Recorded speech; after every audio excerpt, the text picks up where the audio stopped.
and thank you for tuning in. I'm Rachel Kirkland with WashingtonExec, and I'm delighted to have with me today the co-chairs for the American Heart Association's Lawyers Have Heart 10K, 5K, and Fun Run coming up on May 20th. John Harrity is the co-founder of Harrity & Harrity LLP, and David Jaffe is the Associate Dean of Student Affairs at American University Washington College of Law. Thank you both for joining me today. And David, tell us about the race and what is the connection to the legal community? Sure. Well, thanks so much for having us today. So Lawyers Have Heart began in 1991. It was actually in response to a newspaper article that suggested lawyers did not have heart. And this race has been a running and walking event that has been going on for several decades now and has become an annual and one of the largest running events in D.C. It does have Lawyers Have Heart by title, but the event is open up beyond the legal community. It is open to friends, to family, to those who support the legal community, really anybody who wants to attend. We've had more than 6,000 runners in the last couple of years, and we plan to build and expand and hopefully explode that number this year. And this cause is very personal to both of you. John, tell us about that. Yeah, so Rachel, back in 2016, I had a widowmaker heart attack. And let me kind of put you in my shoes as to what was going on in my life during that time period. I was 49 years old. I was in maybe the best shape of my life, zero characteristics for heart disease. Exercising for decades, 7 days a week, oftentimes multiple times a day. And I have followed for as long as I can remember a strict, healthy diet. And here I am on May 2nd of 2016. I'm playing in my regular Monday night basketball game. Second time I've exercised that day. Minutes away from wrapping up when I start getting some shortness of breath. And it was unusual. And I told the guys I needed to go outside and get some air. And as I was leaving the gym, I felt something was off. I had no idea what it was. Asked my friends to call 911, and I passed out immediately and woke up 3 weeks later in a bed at Fairfax Hospital. So that night on the basketball court, I have the worst type of heart attack that you can have, the widowmaker.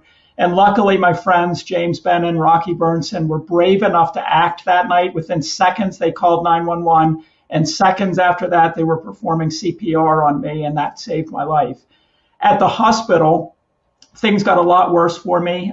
They gave me a blood thinner, which is typical for heart attack patients, and I experienced bleeding into my lungs, which sends me now into respiratory distress.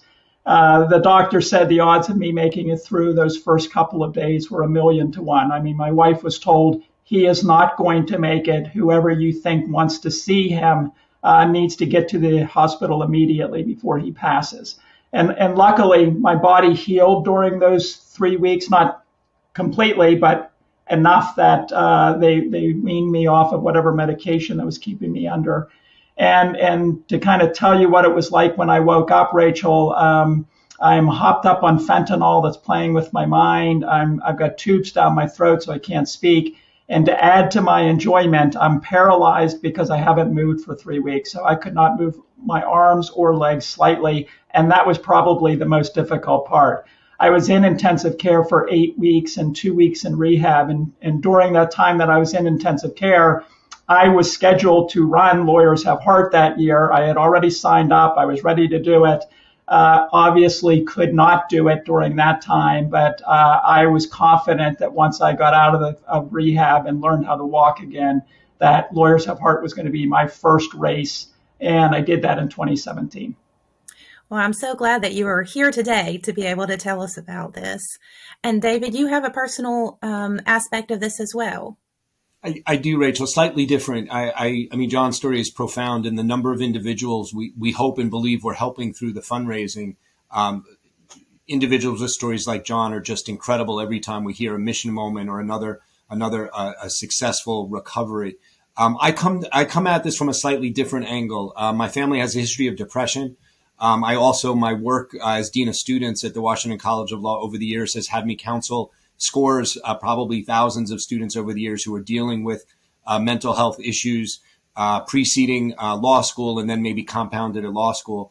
And so I come at it from that perspective. And my basic mantra has been, if your heart is strong, it's going to support your mental health and your mental health issues. And if you're having mental health challenges, it is ultimately going to affect your heart. And so with some of the work that is provided through funds raised by the American Heart Association around mental health and mental health challenges, I'm able to use that message and support and beg and cajole law students locally and around the country and other individuals involved in a legal profession to join in our cause and help us with the fundraising efforts. Wonderful. And the race is in a different location this year, right, John? Yeah, there's a lot new about the race. So let me start with the date of the race. This has always been a June race. We've moved it back. It's happening May 20th. So we're about 2 weeks away from our event. And we're going back to where the race started from a location perspective. So we're going to be in West Potomac Park. So back in 1991, as David mentioned, when the race started, that's where it was. We're going back to our old stomping grounds. We've got a new 5K and a 10K course. You're going to run across the Memorial Bridge. You're going to circle the tidal basin. And for those 10K runners, they're going to run around Haynes Point. The views of this race are going to be stunning for our participants. It's amazing.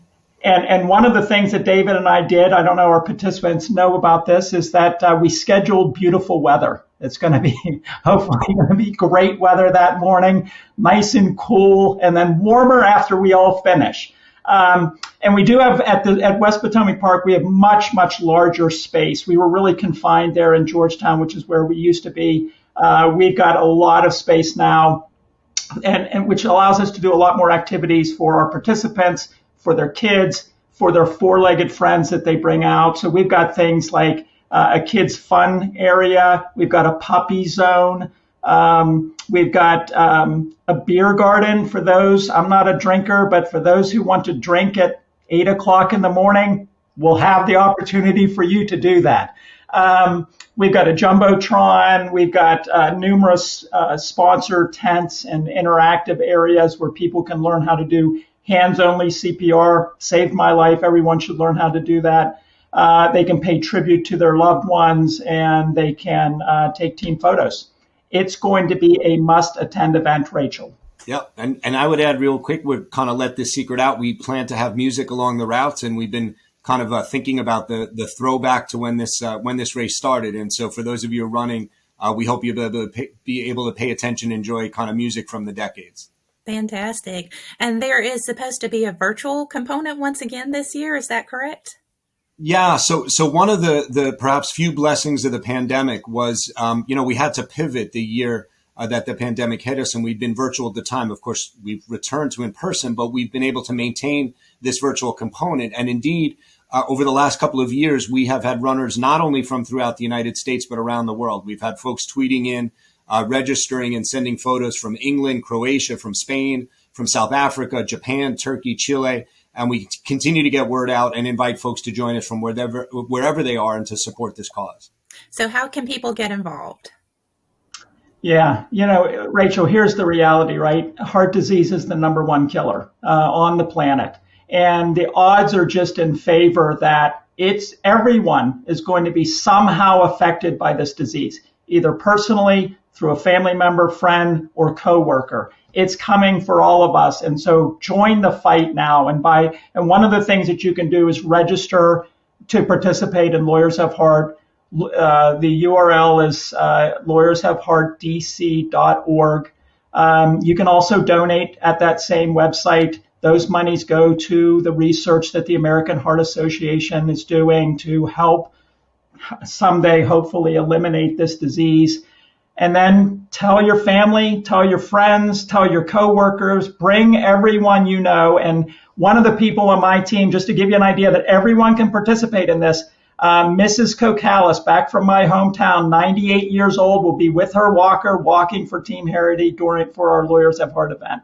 It's open to everybody. Yeah, and I would just add, if you're obviously you can run as individuals. If you're looking to join a team, you can search on the teams when you register. If you'd like to create a team at this stage, you can do so, and we can still help you as well. You can reach out to us. You can reach out to through the website to the American Heart Association. We'd be happy to get you going in that regard. Wonderful. Well, thank you both so much for coming on and talking with me today.